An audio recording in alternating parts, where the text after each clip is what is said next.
Hi, everybody. Hey, today we've got a special treat, and today I'm talking to Joanie and Patrick Pointer, and they live in Manistee, Michigan, in the US. And I've got to know them for about the last 3 years, and we've talked. I've talked with Patrick most weeks on Zoom, just having really good conversations, getting to know him, seeing where I can help and support. Um, with the sort of struggles that Patrick's faced over the last few years, and also, learning about Joni and her life and how we can all be, I suppose, good soul talk companions. So, Patrick, do you want to give a little brief overview of your 63 years of life? Or maybe not 63, but the latter, say 5 years, where you were, sort of thing. What were you guys doing? Um, yeah, The last 5 years, last 4 years. Let's make it even more condensed. Back in June of 2021, I was diagnosed with stage 4 multiple myeloma bone marrow cancer. And a brief little thing here, I made a Facebook page, asked for prayer from friends and family. And that first diagnosis, I was miraculously healed of it. And at that point in time, I had five specialist teams on my case. They were baffled by it. They weren't willing to call it a miracle, but it did get documented as a freaky miracle, as if freaky negates miracle. But we believe God was in it.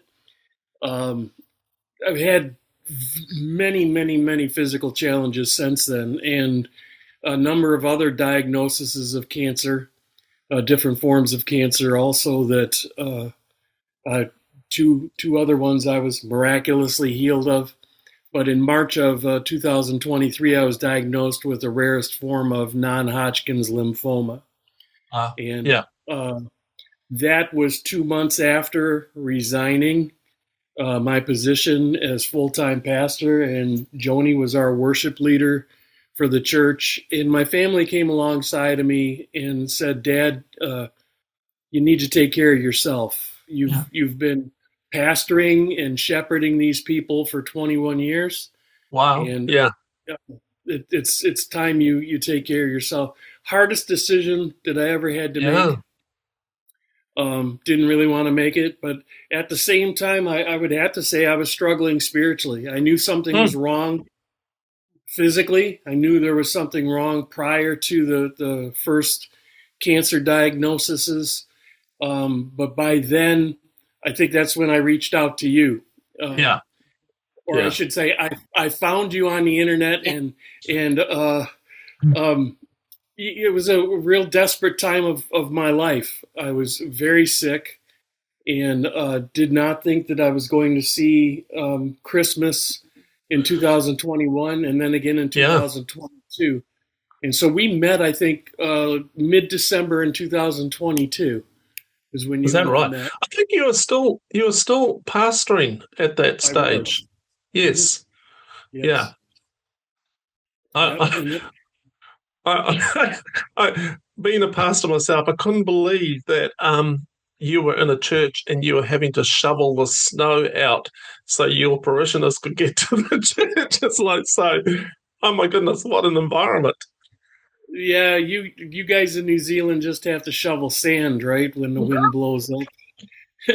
We were getting quite a bit of snow. We do get a lot of snow here, and that was a really tough year for snow. And the church snowplow was always broken, always in Oh, disrepair. So frustration. yeah, But how serious do you want me to get? I go for it. can I Go for it. um I was actually praying Moses' prayer and Elijah's prayer um, just around the time that I met you. As a matter of fact, that's kind of how I found you. I typed into Google search, "Lord, just kill me now," and yeah, your web page came up, and I think I unloaded everything uh, in a message, and then at the very end of the message, I said, "With all my luck right now, this web page is probably out there floating around on the internet and has been uh, non-existent for years." Yeah. But within 24 hours, you had contacted me, and I was like, "Oh wow!" And so yeah, that's how our relationship started. But it was, So yeah, thank you. yeah, Thank yeah. you. I just want to say that that web page still exists, and people still email me. In fact, I had someone just the other day, and I did the same thing. And yeah, that's the power of the web. That's the power of just, yeah, it's providential of God to do that. right, So absolutely, yeah, to so kindle a relationship halfway around the world, oh that we yeah, have been able to establish is has been, a cornerstone for yeah, me yeah, in yeah, the past 3 years. Like the road to Emmaus. You and yeah. I have walked this road, and Oh yeah, yeah, Jesus jumps into the center of it. So yeah, yeah, yeah. Tell me, what was life like as a pastor, but also having these diagnoses coming, out. Where was the heart struggle? What was the struggle in the soul? First you, Patrick, and then Joanie. What happened in you with that? I think, you know, roundabout thing, that was right in the midst of COVID All 19. right. And I think one of the big struggles for me during that time was, for 2 years I continued to pastor after the first diagnosis. When I was really Yeah. sick, I Yeah. continued to pastor. And the struggle for me was, I was stressed out. I was tapped. I had nothing Yeah. left. Yeah. And I hate to admit that, but I was empty, and my cry to God was, looking back at, Lord, just kill me now. Yeah. Moses said, if you're my friend, just, take me out. And Elijah said the same thing. But I think for me, it was like, Lord, there's something in me that is hindering my relationship with you, and that's what I want Yes. to die. Yeah. That's Yeah. and so it was a rough time, for me, Yeah. for Joanie, what us. about you? Yeah. What I about think the you? hardest thing I think the hardest thing was seeing Pat try to deal with his emotions and Yes. balance family life and ministry and the frustrations, and Yes. knowing that something wasn't the same, Yeah. and could feel that his body was getting weaker, and it was frustrating because he didn't feel like he was getting healed yet. He was laying his life down, and for these people at the church and for God first. Yeah. Yep. And yeah, and I think that he was experiencing like different emotions that were coming out more like anger was coming out, frustration was coming out, Yeah. um, impatience. He wasn't able to tolerate certain things, and it was like just something. There was a shift. There was Hmm. just a total shift Major in shift. his Yeah. mindset, and Wow. that Yeah. when that's when we knew that the stress level was too Yeah. overwhelming. And Yeah. so because it was too overwhelming, that's when our family got together and say, hey, look, Yeah. we know Yeah. you're called to God, we know it, but Yeah. right now it's really important that you take care of yourself. We're not saying you're not called to be a pastor. We're not saying that at all. We're not saying that what you have done the last 21, 21 years. 22 years, Yeah. has not been noticed by any of us. We still love you. We still support you. But it's just, the people need to understand that this is time for you. And they Yeah. did. They They really do. did. They came around Yeah, him, and yeah. they did understand at the church level. Yeah. Well, okay. That I want to hear about what you were experiencing at that time in your soul, Joanie, seeing your husband Um, in this state. I was at a loss, really, Yeah, because I didn't really, he was different, and I didn't understand what the dynamics of our relationship was at that yeah, time. There were, at the same time, we had just gone on a retreat, and there were just some things that were revealed to me that I felt like God just showed me some things. And so we were working out stuff in our relationship at the same time. And I think that caused even more stress between us. But I'm not the type of person that would just say, forget it, just you're out of here, whatever. No, because I know that I don't give up on people. That I don't give up on people. There was somebody that said that there'd be somebody going to hell and I'd be giving them ice cubes. And so it's like I just did not want to give up on him because we've almost been married for Well, we've 40 years then now, 40 years now, 38 but years now. then it was like 36, 37 Yeah. years. And so it was like I'm not willing to throw things away. mm, mm. And I didn't know if he was going to live or die.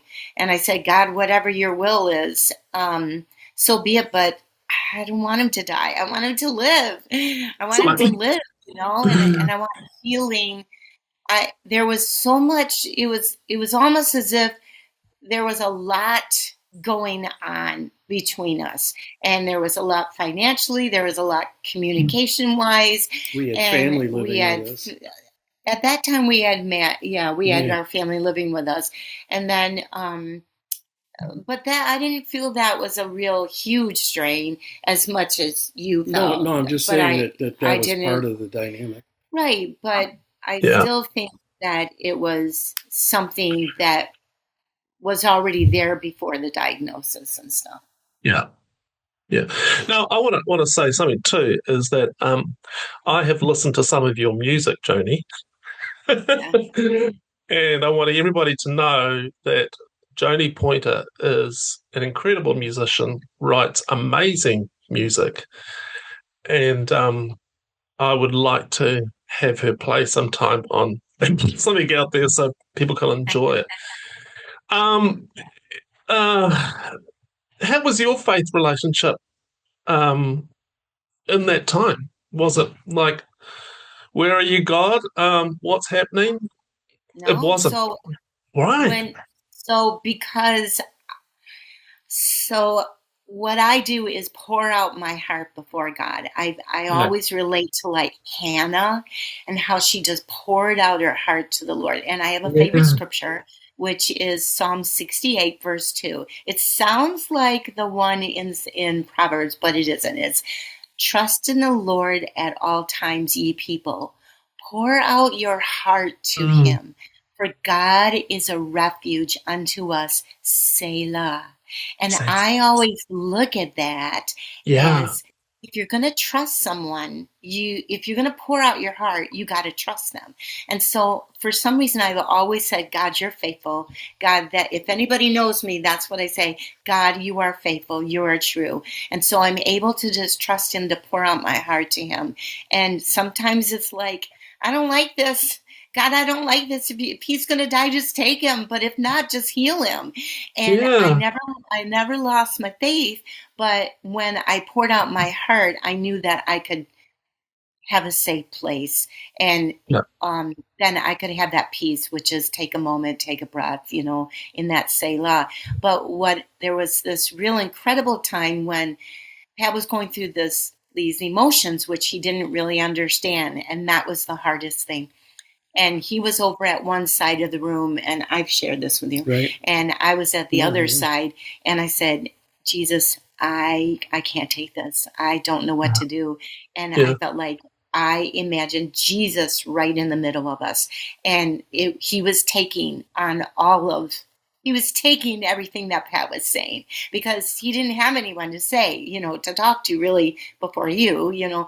And then there was another time when I felt, Jesus, I know you're taking it, but I'm just really feeling it. And I felt like he was behind me at the same time, just saying, you'll be all right. You'll be all right. And there was one more time when I felt like, Jesus, I don't know, you're there, you're taking it, and I know you're with me. You are faithful, you are true. But then he showed me that he's behind Pat as well, putting his hand behind Pat as well. Yeah. So he's all around us, in the midst, all around, and he's never going to leave us or forsake us. And so scripture became alive to me. But at that same time, after he resigned, we really didn't go to church a lot because of his immunity system.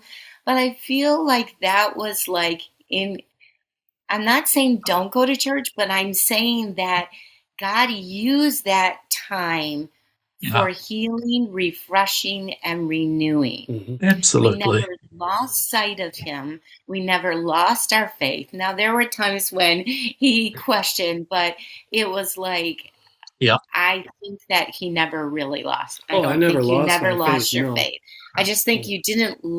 There's times when you say, I just don't like my life. I just don't like this, you know. Oh, So well, fair enough. that, As recent as yesterday. Yeah. And so, yeah. Hey, There's let's be honest. Either. Let's be honest. Yeah. No, for real. And you know, when one of the big challenges of what I've gone through is Joanie's mentioned emotion, and there was a phase of anger outbursts. Yeah. There was Yeah. short-term memory loss. There was I was being attacked in so many different ways physically. Yeah. That I was in a whirlwind, and fear was bringing a lot of it. There was fear there, but I still had the peace of God, and both of us had believed from the very beginning that total healing was coming. Now, how do you look at that? Total healing. Well, if I die, I know I'm instantly in God's presence. I don't have to. No more sickness, no more sorrow, no more pain, no more tears. But if I'm staying physically, then we believe for healing. And there has been so many different challenges. I started out saying I had five specialist teams. We're over 90. We're over 90 specialist teams now. But you're not seeing all 90 right now. No, not all. I mean, since the beginning. Since the beginning, it's been over 90, and that's just a lot of doctors. It's one of the hard things about leaving the pastorate was I knew that when I left, we had no financial income coming in, zero. That was hard, and you and I walked through that. But God has never not provided. He's always provided all the way through, and for me, finances were probably one of my biggest nemesises. I want to come back to that because I think that's a real crucial one. But one of the things I get the impression I want to ask you about, one of the things that we talked about was that you would say, Barry, I don't have any vision for the future. I don't have, normally I have a vision and I'm going for it. Can you talk about that and what we discussed around that struggle for you? Yeah, one of the hardest things is I've always had vision for something. I'm both Joanie and I are creative in so many different ways. We've written musicals. We write music. She's a worship leader. You're a writer. I'm a writer. Artist. I've got artwork in museums, throughout the world. Yeah. Just tell people about your sword making and that sort of stuff, because that's fascinating. Well, while I was pastoring in this, again, a small rural church, and to supplement my income, I was making swords for museums, archaeologists, historians, reenactors all over the world, and I specialized in Roman swords. Yeah. And that all came out of, I started writing a book on spiritual warfare and the armor of God. And that's another long rabbit trail going that way. But I lost, not only did I lose my vision, I lost my passion for everything Yeah, because I'm master yeah, wood carver, master yeah. sword maker, I've all seen your these work. Yeah. So what he lost was the desire. desires. Oh, yes, yes. Well, yes and no. There was an No, inward struggle of wanting to be able to do it, but there was like a wall there that didn't. At one point, well, when I'm saying you lost your desire is because physically right, he was I fighting. couldn't do it. He couldn't do it. You couldn't do it. I had to have 7 emergency surgeries on my eyes, Yeah, Yeah. and so for 2 years she was my butler. driver, Yeah, chauffeur. chauffeur, not my butler. Yes. Well, she's been my caretaker all the way around. Yeah. But Jesus has been taking care of me, and Right. he's been giving me, like, through that. And this, talking a little bit about the music, is that the Lord just led me to Sam, who is this wonderful music therapist and creator, and she was doing this music boot camp and on Facebook, and I was like, wow, what is that? And the minute I contacted her, I knew that was the direction I was supposed to go to. And so my music in me, I felt, was sleeping because of everything that we went through. And she sort of like helped me reawaken the Yes. the love Right. and desire for music and writing again. And it was very healing. So I believe that through this, God gave me a community from people all over the world, just like Yes. sword making, and just to continue on. And now to the point where now, because of things that are kind of turning around with him physically, I am able to be a music teacher. But one of the good things is that I was always teaching music, but I didn't have my certificate that you need here in the U.S. But I wanted to get it, but it would just never happen. You have babies and you just go on. You have life. Life happens and life continues on. And then because he was sick, I went to our Michigan Works place, which helps people get jobs, and they gave me a grant to go into this music program so that I could get my teaching certificate. But they called me a displaced wife. Yes. What does that And mean? a displaced wife can get grants, apparently. I don't know what I did with my wife. She was here a second ago. I'm displaced. Where is she? I just went, okay, Lord, I'm displaced. All right. Right. But he totally blessed me. So Pat's always saying, Oh, Lord. if I wasn't sick, you wouldn't have gotten this. And I go, okay. Thank you. Thank you. But there is some truth to that. There is truth to that. The fact of the Can matter I, is, just before Patrick, so what I'm hearing, Joanie, is that Patrick is really unwell, but you also need a community. And what I talk to people about, a nest, a Yeah, community that can hold Right. you and support you. Right. And so the Lord, in His good providence, brought to you a nest based around your music. Yeah? Definitely. And Definitely. we'll talk a bit more about this later, but now you are at a point where you are actually got a job, you're working, and you're doing something you're really passionate and really enjoy and love. Yeah. That's good for you, and it's also good for Patrick and your relationship. right? But just Yeah. coming back to you, Patrick, and about how the struggle is often, Barry, I don't have a vision. And I've never had been in this place. What was our outcome? What did we come to as a understanding for that? Do you remember what we talked about? Oh, you're going to ask me a question that my brain's not going to give me the answer. Okay. I think I said something along the lines of perhaps this is not the time for vision. Right. Perhaps this is the time for Um, you're burnt out from ministry. You're burnt out from life. The body keeps a score. We talked about that, Yeah.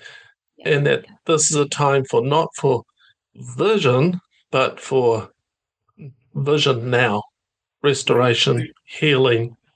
Yep. And I think in our recent discussions, you have a vision has sparked off, and we can talk about that a bit later. But did I get that right? That we, Right. I think we can sum it up in 2 words. yeah, Um, to be. yeah, You know, yeah, just be. You know, and that's something that you shared with me often. Just God just wants you to just be. And you've struggled with that almost your entire it's life. like, really. yeah. How I didn't know how to just be. Yeah, right. You know, life in full time ministry, especially in a rural church. Yeah. Where it's like the pastor's wife, the pastor's family was doing the majority of the work of the church. Yeah. And so, in some aspects, leaving the ministry, I lost my sense of purpose. And Identity? Lost your sense of identity? yeah. And one of my prayers prior to that was, God, I just want to be your child again. Yes. I don't want the title. I don't want, it's not that I desired being in the limelight. Yeah. I felt that, I think, Lord, I can reach more people for the kingdom of God without a title than I could with a title. And that was my prayer, prior to getting sick and everything. So, a lot of learning just to be and just to be in the moment was very, very hard for me, because I was always, if I had a candle, I was burning the wick at both ends and around the middle, all at the same time. And, Joanie was too. She was right alongside of me, and our oldest son. But if we went on vacation for like 5 or 6 days, then it would take him 4 days. 4 days to catch up with all of us, because we were already being and having fun. No, it took me 4 days to detox.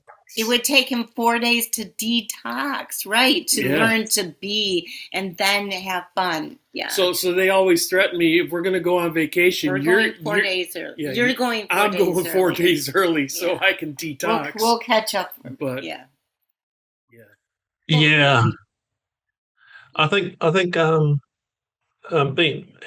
have been a pastor in a church.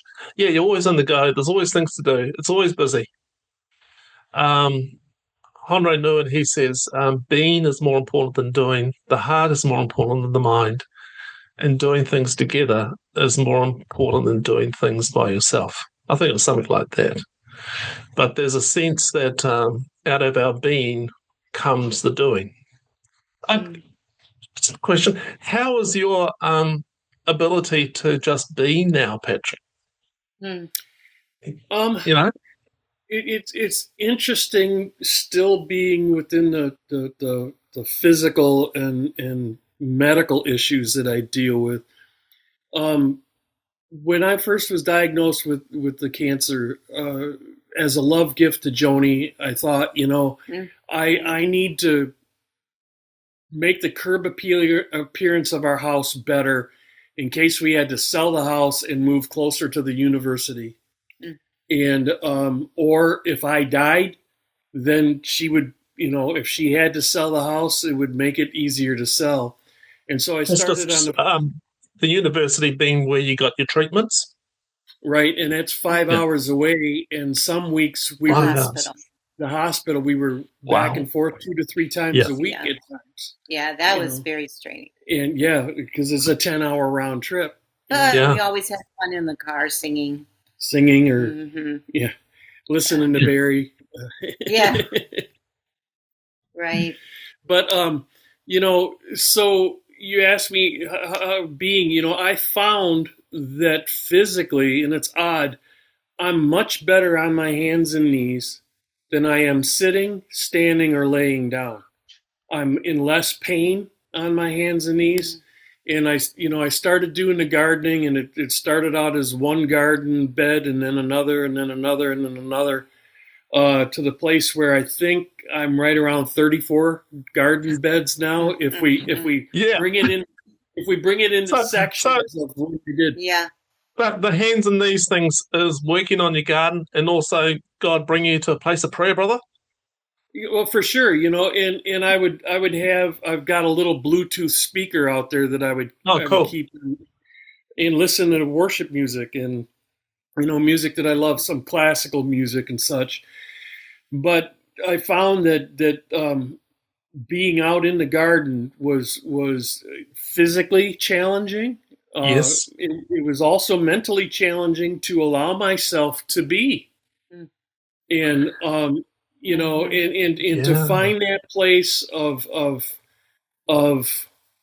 like she said, Selah. Selah in the Hebrew, it means to rest. It also means take a break. It's a musical notation, and there's one thing that I found. It's a deep sigh, and to be able to just go. I never read that. And just cool. And just lay it all down one of the experiences I've come to realize I'm talking to you most weeks is the extremity of the seasons where you live, and you've shown me the snowfall in winter, which is like incredible. Snow up to here. Snow up to here, and that you literally had to dig your way into the church building for your parishioners, right? Which is just like whatever. But when you're gardening as a gardener, you have to work within the seasons. You can't rush it. And there's I suppose you grow an awareness that you're not God. You have to work and be still and be and do what you do in this season. Has that connected with you in your? For sure. One of the things that I've got a little kind of blog on Facebook that I write on here and there. And one of the things that I wrote recently was, I really feel that every person that ever goes into seminary or Bible college and wants to be a pastor should be forced to start a garden from seed for 2 years. Yeah. Minimum. Yeah, I agree. For a minimum of 2 years.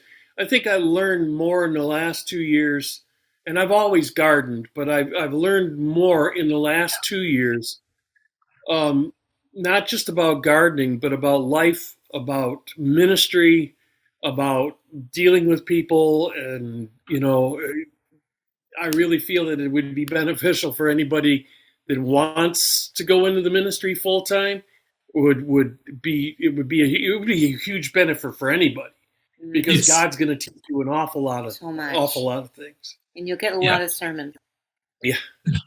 And I think it was a couple of weeks ago, you showed me around the garden, and I was like, oh my goodness, it's beautiful. And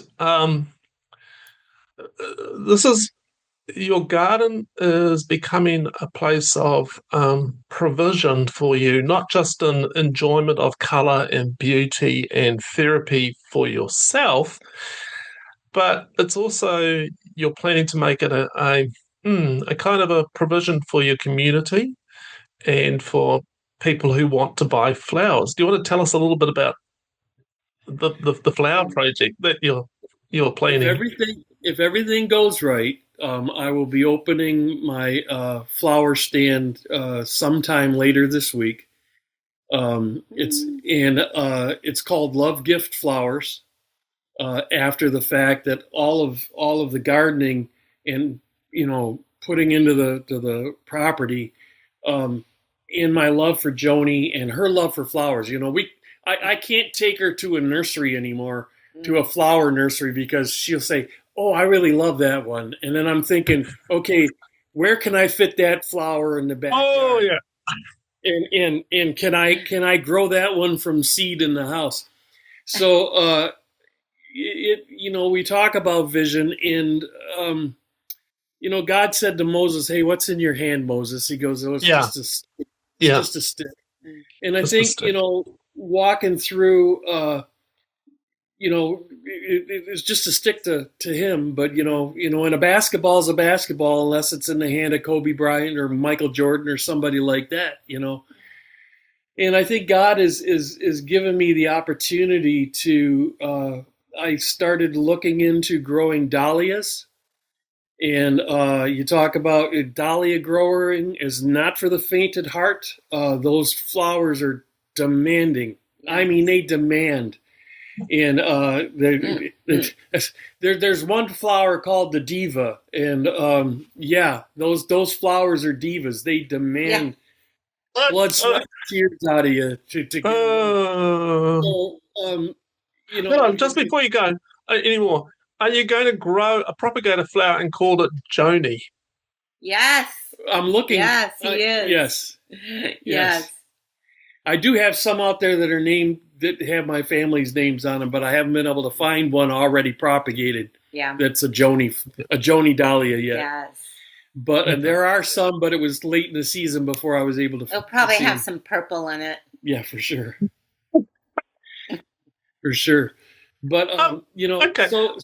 So the vision is to sell fresh cut flowers from all of the gardens that I have, specializing in the dahlias, and then in the autumn and winter months, to prepare the tubers from they're like little sweet potatoes that grow under the ground that bring these beautiful flowers. Those are what the money they're worth money, and different flowers are worth different amounts of money. And this last season, I was able to trade off some of my tubers with other growers, and found out that these are flowers that they wanted that I had, and they had some flowers. Well, I found that some of the tubers that I got, one tuber is worth between $35 and $65. Oh, so, it's I'm moving in that direction. I'm taking it one step at a time. yes. Building the cart for me 4 years ago, I could have done it in a weekend. It's taken me nearly 2 months. Yeah. It's been okay. Let's be honest. You're not out of the woods. Oh no, not at all. No, and I don't want the readers or the watchers to say, "Oh, they're out of it and they're all happy and everything's going sweet and lovely." Hey, absolutely not. Let's be honest. Let's be very grounded. Be real. This is not some hype story. No, this is real life, real people. So to be real is that Pat will wake up in the morning in extreme pain, but he will set his mindset to work through it and to do what he needs to do, or what I'm able to do, and what he's able to do. And he's very brave. He's very brave and courageous to just continue on and not give up, because he could just lay in bed, and he doesn't. He gets up, he gets out of bed and works it out. And I'm just so proud of him. There's still the physical challenge every day.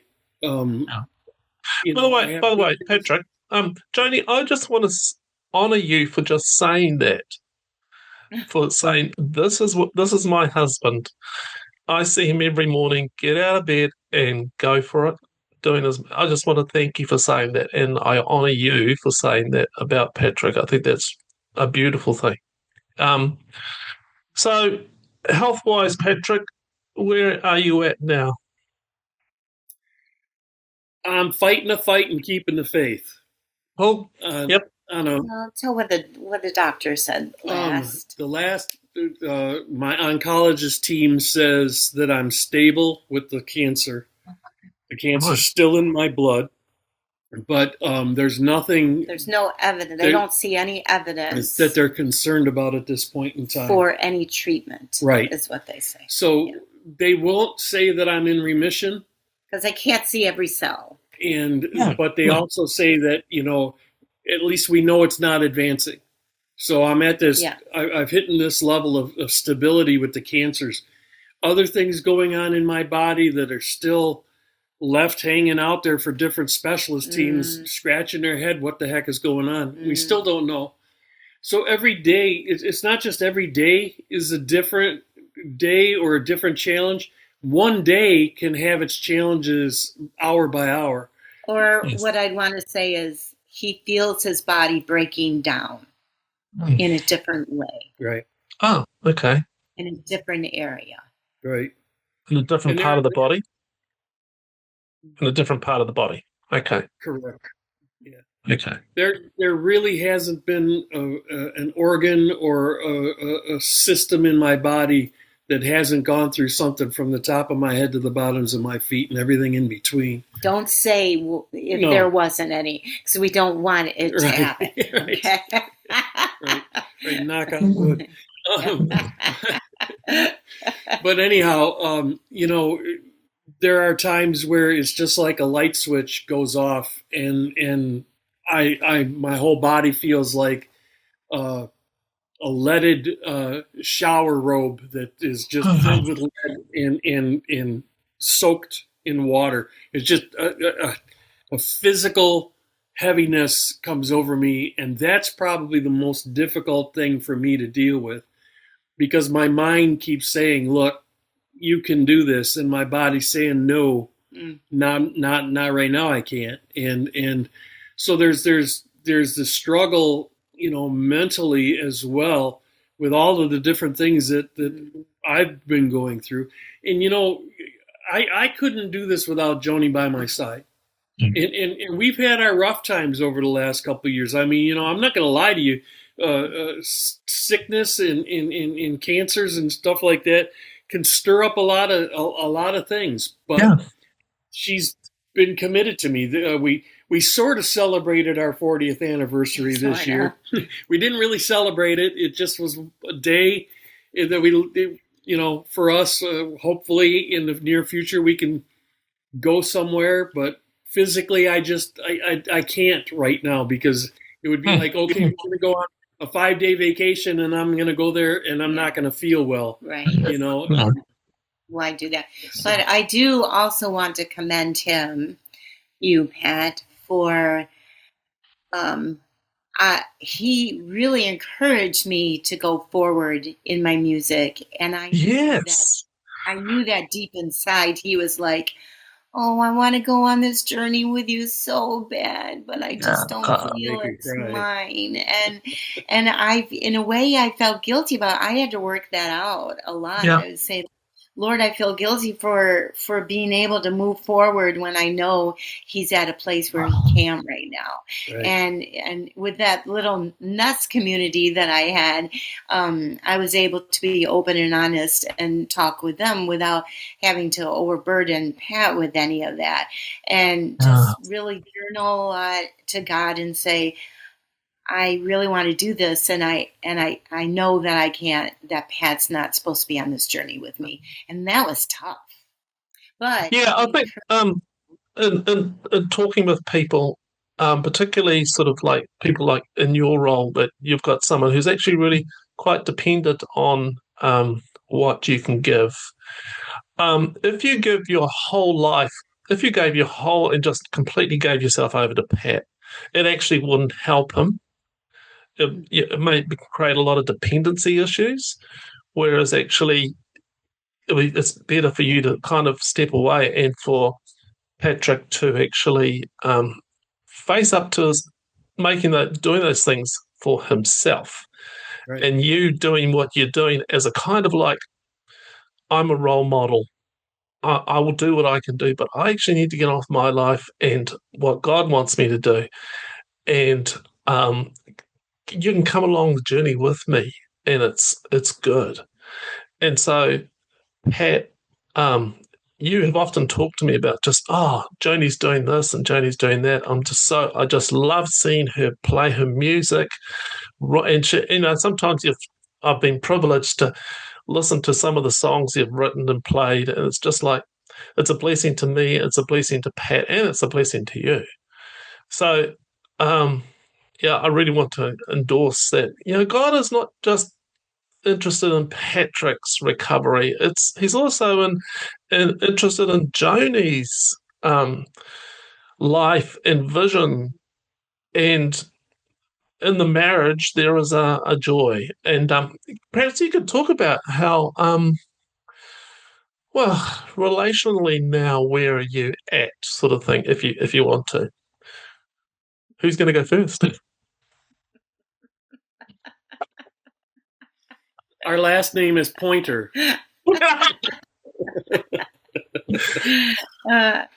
I don't know if anybody really arrives at a place of No. but I think I know that I have been able to voice how I have been frustrated and feeling about things more openly with Pat.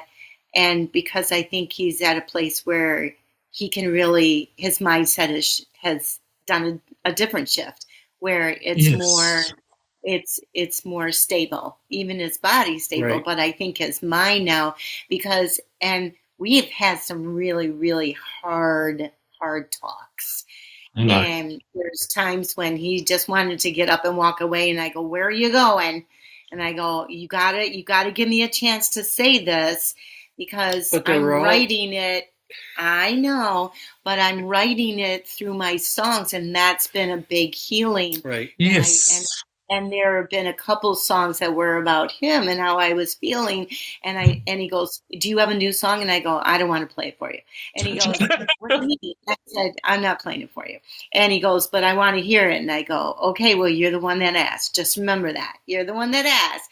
And so I played it, and he's like, And he was quiet for a couple of days. And I knew that it hit him, but I wasn't meaning to hit him. It was my journey. I was being healed, but he wanted to hear it, and I wanted to share it. And I was glad that we could be open enough that I could share my feelings, and he would know that we're on this journey together. Right. But I would also say, in the midst of that, some of these hard conversations or talks that we've had have gone both ways. Yeah. I think that there have been some times where she could say that she was surprised that I would sit there and listen, and very much so. And one of the privileges that I have in my marriage with Joanie is being allowed to come into the inner chambers of her heart. Yeah. And when I say that, I think next to God, I have had the privilege of knowing the essence of who she is. And that's why I couldn't give up on him. Amen. And some of the conversations were hard, and some of the things that I had to backtrack and look back at, realizing that I've been dealing with trauma and depression a good portion of my life. Yes. And I would say the majority of my life. And, in this last 4 years, I think, there's been a pause. Somebody hit the pause button. I'm not being rewound. I'm not in play, and I'm not fast forwarding. I'm just in the moment pausing and able to look not just retrospectively, but 360 degrees in all different aspects, not just in my relationship with Joanie and who Joanie is, but rediscovering who I am. Yeah. When I said I left the ministry, I lost my sense of purpose. Wow. Yeah. And you know what? Ministry as a pastor didn't define who I am. But it did. It did then. Mm-hmm. But it doesn't now. It's not who you are, Patrick, is it? I am a child of the living God. Hallelujah. And my Father loves me. Absolutely. He loves me. And he heard my cry. Lord God, I just want to be your son again. I just want to be your child again. And so I Not your think some pastor. of this, Not your pastor. And when he said, "Kill me now," he did. He did. Yes. Yes. In a sense, he did. He killed the pastor Patrick. Well, kind of. I think he'll always be a pastor, but he wanted I to kill think that identity. I think we're always dying to ourselves. Yeah. Yes. And that's for sure. that. Yeah. Yeah. Shedding. And then seeing something resurrected, Mhm. Yeah, for more sure. glorious. Yeah. Yeah. Yeah, we talk about the old man and shedding off the old Yeah. man. The problem is the old man is here now. I'm getting old. getting rid of the old man things in this season of my life, in this season of our lives, in this season of her life, and really coming to a place of, I don't know if this is a word or not, individualism. Yes. That she is an individual in our relationship. I am an individual in our relationship. And the togetherness that we share and the togetherness that we walk in, it is there's a lot of sacrifice that we both make. Yeah. She makes sacrifices on her part. So, we've been doing this series on Providence. Okay. The obvious thing is that what we touched on briefly about how we don't have any income. And I don't really want to say, well, I don't want you to go through, these examples of blah, blah, blah, blah, blah. These things happened. Because I know they did. But I want you to kind of reflect on how God has provided for you in strange and unusual ways that you didn't see going to happen.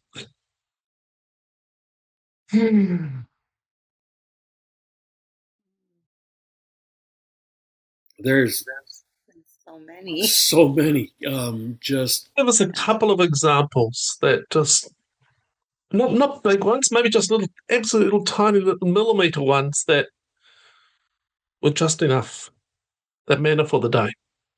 Toilet paper. Toilet paper. Okay, tell us about toilet paper. We went to the store. Someone gave us $20 to go to the store because we were struggling financially. And they said, here's $20 for you. Go. We were headed to the store. We needed toilet paper.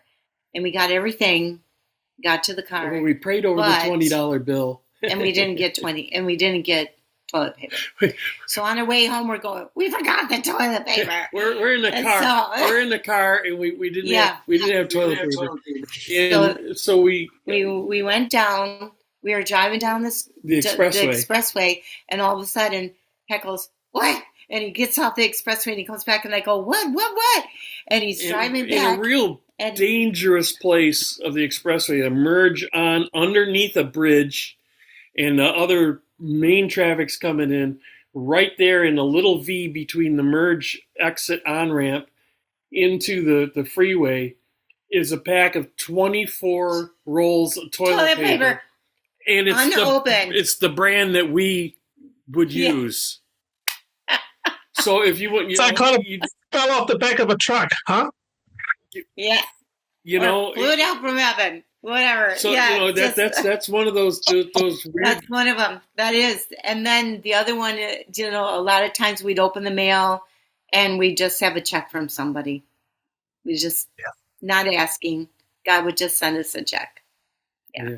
It'd be the right amount for the bill or the mortgage. Yeah. An interesting aspect of what I'm in the series is that God sees and God sees to it ahead of time. All right. So in a sense, I could say God sees the need for Joanie and Patrick to have toilet paper. So he sees to it that somehow you got to go with this and say, must have been some angels that sort of like pops them off the back of a truck or something. I don't know. Right. But it's in those little tiny little gifts. The gift of toilet paper. But every day, those little gifts come to us, but we don't often see them as an act of provision. Okay, that's a really tiny little toilet paper-sized gift of provision, and a big one, which may have taken a long time to come about. But you can see, I can see how God is providing for us, sort of, in the background. He brought us to this place. I don't know how it happened, but it wasn't just a one toilet paper roll, it was a truckload. I don't know how it happened. What's an example of that? I would say one of the examples, Joanie mentioned some of it here.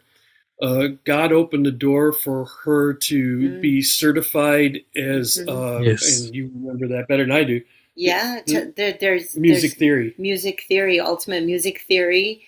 And then I got a grant for that.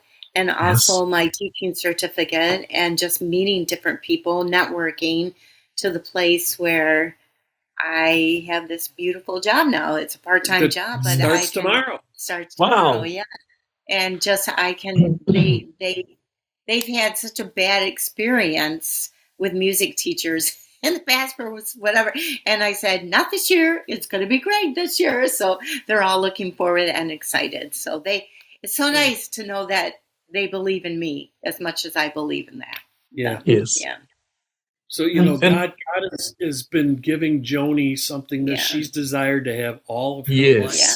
This is a dream come true. And it's a vision. It's a vision coming true. Yeah. For sure. Yeah. So along with not just having this vision, this new job, what does it actually bring to you as a couple financially? We don't know yet, really. We haven't checked yet.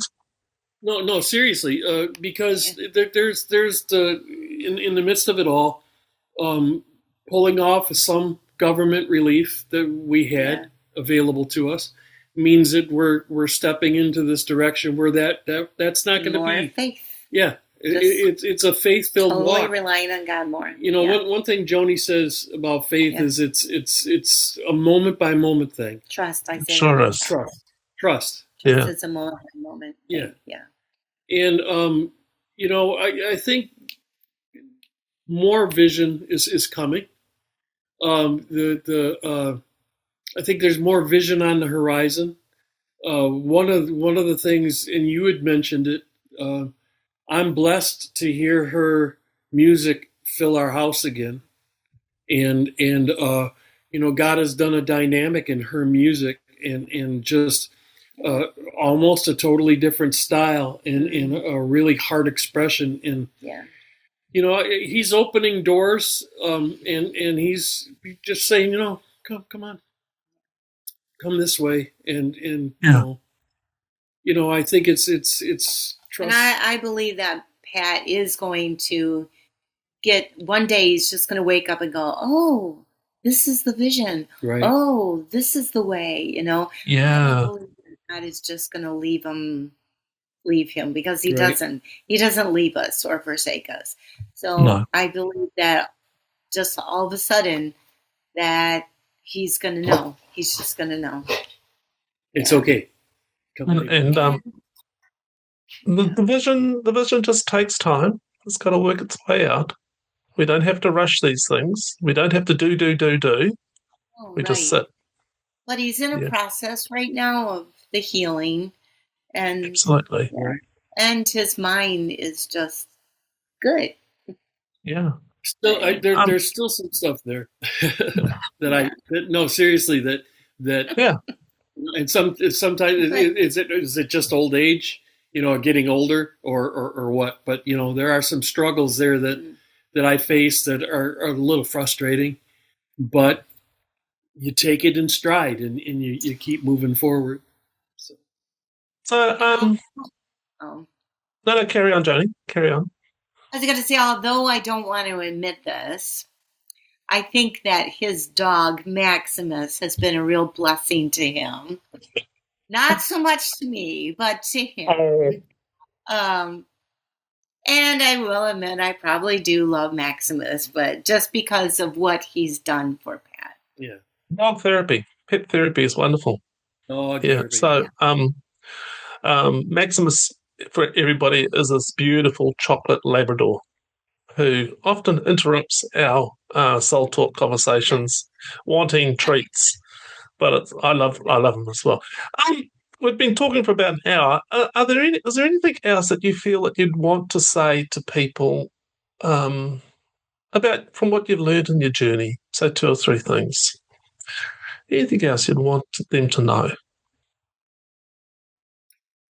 Slow down. Take time to smell the roses. Or dahlias? But they don't have any perfume or fragrance. Take time to smell the roses. Be willing to take more risks. And I think Joanie and I would agree to leave a legacy. Not necessarily that I was here, but just pouring into our. This is one thing about her music.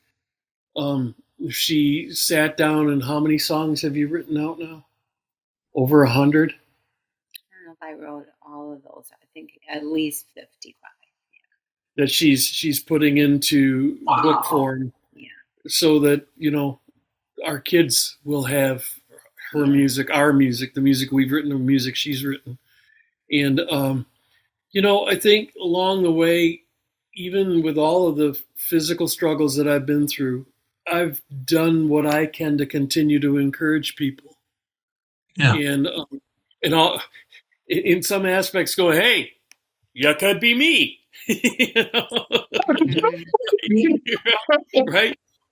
Yeah. If you think you got it bad, But people have said that as well. In fact, the one guy said, I was having, work done on my body, and then I was like, oh, it could be worse. I could be Pat. Right. Oh, for real. When I've had people say, I'm going through a really rough time, and then I think of you, and I think, what do I got to worry about? What do I got to worry about? But and I think just up until recently, I don't think I allowed the sickness to really dictate my life as much, and with sadness or sorrow, woe is me because I'm sick. I decided I wasn't going to lay down on the couch and die. I'm going to do everything I can every day to fight and keep the faith and move forward and touch as many people as I possibly can, even if I'm isolated in my home, touch as many people as I can. Yeah. With the testimony of this is how God has provided for us. This is what we've gone through. This is what I've gone through. This is what she's gone through. And we're still moving forward. And I think when you see, if you have someone who's you're watching go through something, that it's not the final end outcome, that it's a process, and that healing is there, but to watch your emotions as well and your total mental health. It's important to talk with someone or get a community of people that can surround you.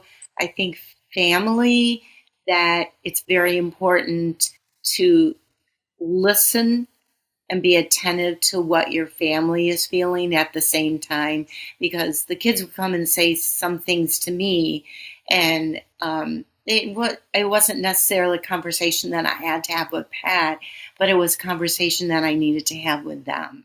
Yeah. And keeping my communication open with them. And I think that through all of this, that you learn the value of people and how much people really do truly care. And had people reach out to us and provide for us and help us that we never even knew we ever made an impact on, or that we had Amen. a relationship with. And it was Amen. beautiful, beautiful. Yeah, Yeah. and one of the things were relationships that 40 years ago, Yeah. people Yeah. that we had relationships 40 years ago, and then lives go in different directions and Yeah. everything. They'll say we will They always remember a what lot you of them did. came alongside of us, Yeah. and it Yeah. was really mind staggering. Yeah. That it was like, wow, I haven't had Yeah. contact with you in 35 It is very years. humbling. Very humbling. very humbling, and Yeah. so yeah, it's Yeah. life is good even when it doesn't seem like it is. And we are both, and I know I can speak for Pat, but we are both very, very thankful to you. Very, Yeah. Oh, so thankful to you. We like earlier in the conversation, you said I'd like to honor you, but we'd like to honor you because you're just a humble servant of God and someone who is willing to read that long, extensive email in the very beginning where I know he poured out his heart to you, where he was so overwhelmed. I've heard these conversations, so I know what he wrote. And I know, I'm like, he's either going to think he's crazy or he's going to think, oh, God, he needs help. I mean, you need to intervene here, Lord. And so thank you for not just trashing that email and just saying yes to God and just yes, being available and being there and being, thank you so much. Yeah, I still have a hard time with the time zones. So yeah, time zones. It's it's been a privilege. It will continue to be a privilege just to walk the talk and just pray, and look to see how God's providing. And I suppose the big thing is that God does provide. We may not even may not see it. We may need to look to see the toilet rolls on the side of the road and say, "Ah, you're there." I see it there in a daily exercise of God, you saw me and you saw my need and you provided. Can I suppose, just close with prayer? Yeah. yes.